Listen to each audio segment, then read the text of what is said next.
Sveiki! Šoreiz ielasīšu pēdējo no savām zasakām par mīdiju Euvā.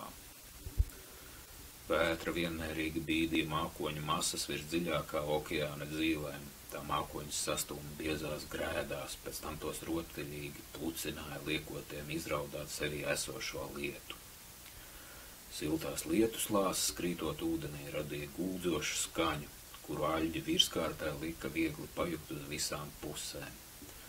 Okeāna mīdija Euvā sajuta lietus radīto pakšķēšanu virspusē. Tā traucās pretī okeāna virsmai, lai nobaudītu saldūdeni, ko sevī bija savākuši mākoņi un atnesuši līdzi. Euvā gribēja sajust katru pili, kura bija tās tūmā, un ņipri tekalēja, savu aste ieliekusi, atliekusi tā, ka spura astes galā viegli ietrīsējās katrai lasē, saskaroties ar ūdens virsmu.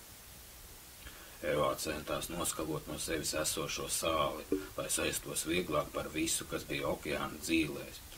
Ja viņas niecīgais ķermenis tam būtu radīts, tā noteikti izlektu ārā no okeāna, lai kristu pakaļ lietum, kā ūdens pile atpakaļ okeānā.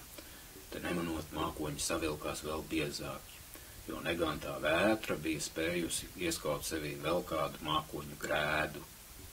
Lietus lāses vairs nespēja tikt ārā no mākoņa tik ātri un uzsāka savu ceļu te augšup, te lejup, kāpēc tām nācās ceļot mākoņu grēdā daudz ilgāk un lēnām sasalt. Kad sasalušās ūdens svars bija pārāk liels, tas bija ārā no mākoņu grēdas viegli švīkstot. Lietu nomainīja krusa, un krusas gabali kā baltas pikas sāka dancot pa okeāna virsmu.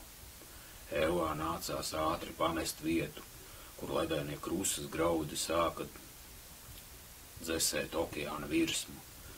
Tā veikli ievilka sevī tuvāko lietus lāsi un uzsāka ceļu atpakaļ uz okeāna dzīvēm, kur viņu gaidīja pārējās mīdijas. Euvā tagad varēs parādīt citām mīdijām, ka spēja paveikt ko tādu, ko citas mīdijas līdz šim nebija pasākušas.